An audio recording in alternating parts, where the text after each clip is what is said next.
Good morning student.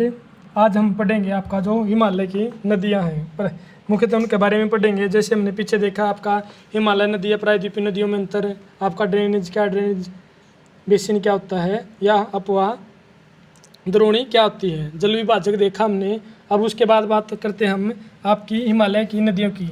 Himalaya नदी तंत्र में आपके मुख्य 3 नदी तंत्र हैं। इसमें क्या क्या कहता है आपका देखो, सिंधु, गंगा और ब्रह्मपुत्र, और इनकी सहायक नदियाँ इसके अंदर प्रमुख है। ये नदियाँ लंबी हैं और अनेक महत्वपूर्ण तथा बड़ी सहायक नदियाँ आकर इनमें मिलती हैं। किसी नदी तथा उसकी सहायक नदियों को क्या कहा जाता है? नदी तंत्र कहा जाता है। मान लो कोई ये मुख्य नदी और इसके अंदर सहायक नदियाँ इसमें मिल रही हैं, इन सभी को क्या कहा जाता है? नदी तंत्र कहा जाता है। यहाँ पर हम इनके बारे में बात करेंगे। सबसे पहले आती है आपकी सिंधु नदी तंत्र आती है। जो सिंधु नदी है उसके बारे में देखो आप, ये आपकी तिब्बत में से निकलती है। तिब्बत के पास मानसरोवर झील से निकलती है और बोखरचू के निकट है। एक ग्लेशियर है मानसरोवर झील के पास, बोखरचू एक स्थान है, उसके पास एक ग्लेशियर है जिसका नाम क्या है? चेमायंगडुंग ग्लेशियर। चेमायंगडुंग ग्लेशियर से निकलती है और यह जम्मू कश्मीर के एकमात्र लेह जिले से गुजरती है।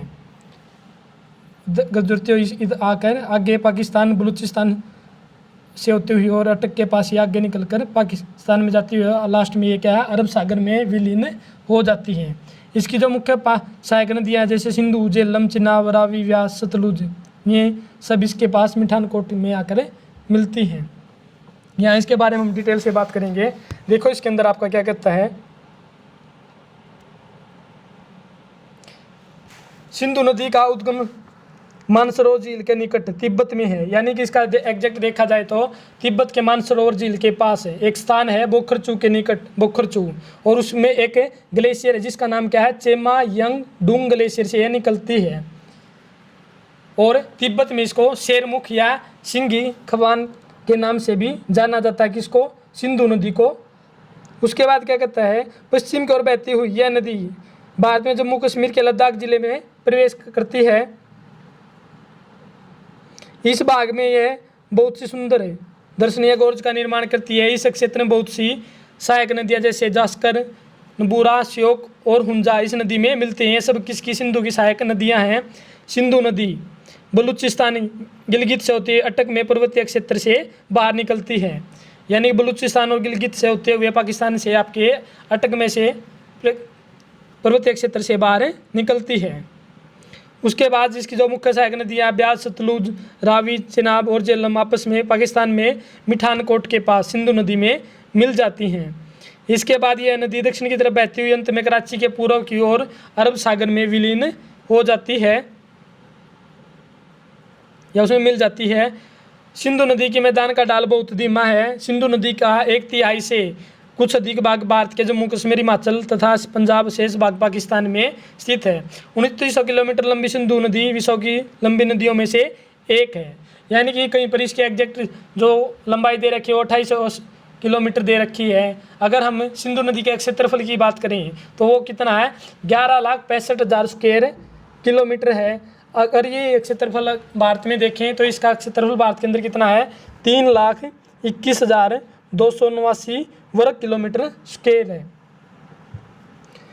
उसके बाद क्या कहता है देखो, टोटल लेंथ भारत में इसकी जो लेंथ दे रखी है वो कितने है? 1,114 किलोमीटर इसकी लेंथ दे रखी है इंडिया के अंदर। जो ये समझौता दे रखा है इसमें क्या कहता है देखो, सिंधु जल समझौता संधि के अनुच्छेद 2 1960 के अनुसार भारत इस नदी के प्रक्रम में संपूर्ण जल का केवल 20% जल उपयोग कर सकता है। इस जल का उपयोग हम पंजाब, हरियाणा, राजस्थान के दक्षिण पश्चिमी भागों में सिंचाई के लिए करते हैं। यानी कि जो सिंधु जल समझौता था 1960 के अंदर भारत और पाकिस्तान के बीच हुआ था, जवाहरलाल नेहरू के समय हुआ था। इसमें आपकी 3 नदियाँ हैं। देखो इनके बारे में देखो, सिंधु और उसकी सहायक नदियाँ। सिंधु, झेलम, चिनाब के पानी का उपयोग पाकिस्तान 80% प्रयोग कर सकता है और जबकि भारत उसका प्रयोग 20% करेगा।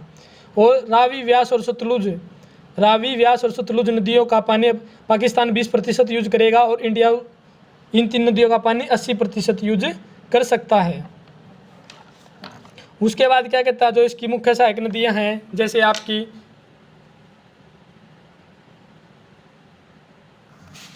दोबारा सुनो इसके बारे में, सिंधु, झेलम, चिनाब के पानी का उपयोग पाकिस्तान 80% करेगा और इंडिया 20% करेगा। रावी, व्यास, सतलुज नदियों के पानी का प्रयोग पाकिस्तान 20% करेगा और इंडिया 80% करेगा। इसकी जो मुख्य सहायक नदियाँ, जैसे सतलुज नदी है जो एक पूर्ववर्ती नदी का उदाहरण भी है या पूर्ववर्ती नदी है, जिसका निर्माण या उत्थान हिमालय पर्वत से पहले का है। ये क्या है, इसका उद्गम स्थान क्या है, मानसरोवर झील के निकट है, राक्षस ताल से निकलती है। शिवकिला दर्रा जो हिमाचल प्रदेश के अंदर है, शिवकिले दर्रे के पास से भारत में प्रवेश करती है। इसकी लंबाई 1500 किलोमीटर है और इसकी जो सहायक नदियाँ ब्यास, तिती और बसपा हैं।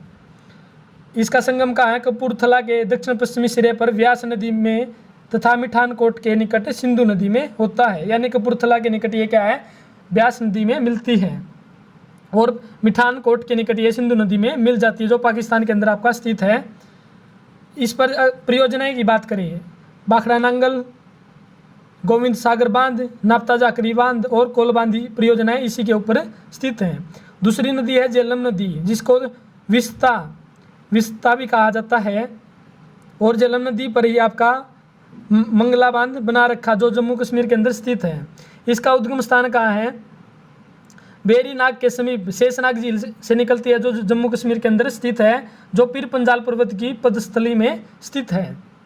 जम्मू कश्मीर इसी नदी के किनारे स्थित है। यानी जम्मू कश्मीर किस नदी के किनारे बसा हुआ है, स्थित है, वो आपका झेलम नदी के किनारे स्थित है। इसकी लंबाई 725 किलोमीटर दे रखी है। इंडिया के अंदर इसकी लंबाई 400 किलोमीटर है। इसका संगम त्रिम्मू के निकट चिनाब नदी में मिलती है। त्रिम्मू कहाँ है, जो आपका पाकिस्तान के अंदर स्थित है। इसकी सहायक नदियों की बात करें तो अब इसकी झेलम की सहायक नदियाँ किशनगंगा, लिदार, करवेश और पूंछ हैं। अगर इस पर परियोजनाओं की नदी परियोजनाओं की बात करें, इसके अंदर किशनगंगा तुलबुल परियोजना झेलम नदी के ऊपर स्थित है। उसके बाद आती है आपकी चिनाब नदी, या जिसको असिकिन भी कहा जाता है। यह सिंधु की विशालतम सहायक नदी है और इसकी लंबाई कितनी दे रखी है, 1180 किलोमीटर दे रखी है। हिमाचल प्रदेश में इसे चंद्रभागा कहलाती है। हिमाचल प्रदेश में इसको क्या कहा जाता है, चंद्रभागा के नाम से जाना जाता है। यह नदी लाहौल स्पीति जो डिस्ट्रिक्ट है, लाहौल में बाड़ा लाचा दर्रे के दोनों ओर से चंदर और बागा नामक दो नदियों के रूप में निकलती है। यानी कि हिमाचल प्रदेश के अंदर जो बाड़ा लाचा दर्रा है, उसके दोनों ओर से चंदर और बागा नामक दो नदियों के रूप में निकलती है। यानी कि जो आप दर्रे से, ये मान लो ये दर्रा आपका, इसके दो भागों में, एक भाग से चंदर और एक भाग से बागा के नाम से निकलती है, दो नाम नदियों के नाम से निकलती है, और जिसको हिमाचल प्रदेश में इन दोनों को जोड़कर क्या कहा गया है, चंदर और बागा कहा गया है। हिमाचल प्रदेश के केलांग के निकट टांडी में आपस में ये मिलती हैं। संगम त्रिम्मू के निकट झेलम नदी में ये मिलती है। सहायक नदियाँ रावी, चंदर, बाग, और इसके ऊपर जो परियोजना स्थित है, सलाल बांध, दुलस्ती बांध और बगलीहार बांध, इसी नदी परियोजनाएं इसी नदी के ऊपर स्थित है। फिर इसकी जो सहायक नदी है रावी, उसका उद्गम स्थान कहाँ है, कांगड़ा जिले में। कांगड़ा जिला जो आपका हिमाचल प्रदेश में है, रोहतांग दर्रे के समीप से यह निकलती है और इसकी जो लंबाई 720 किलोमीटर दे रखी है। और इसकी जो सहायक नदियाँ हैं लाहौर, और जो इस पर लाहौर और चंबा जो परियोजनाएं हैं, थीन बांध जो जम्मू कश्मीर और आपका पंजाब क्षेत्र के अंदर स्थित है। संगम कहाँ है, जांग जिले की सीमा पर चिनाब में मिलती है, ये भी पाकिस्तान के अंदर है। जो इसकी लास्ट मुख्य सहायक नदी है व्यास नदी, वो क्या है, इसी के निकट व्यास कुंड से व्यास नदी भी निकलती है। व्यास नदी भी आपकी रोहतांग दर्रे के समीप से निकलती है, व्यास कुंड से निकलती है, जिसकी लंबाई 625 किलोमीटर है। इसका संगम कपूरथला के निकट हरी के नामक स्थान पर यह सतलुज नदी से मिल जाती है। और इसके ऊपर जो बांध, पोंग बांध, व्यास नदी के ऊपर ही आपका बना रखा था। हिमालय नदी तंत्र में हमने पहला देखा आपका सिंधु नदी और उसकी सहायक नदियों के बारे में हमने यहाँ पर पढ़ा। आगे पार्ट में पढ़ेंगे हम गंगा नदी के बारे में पढ़ेंगे।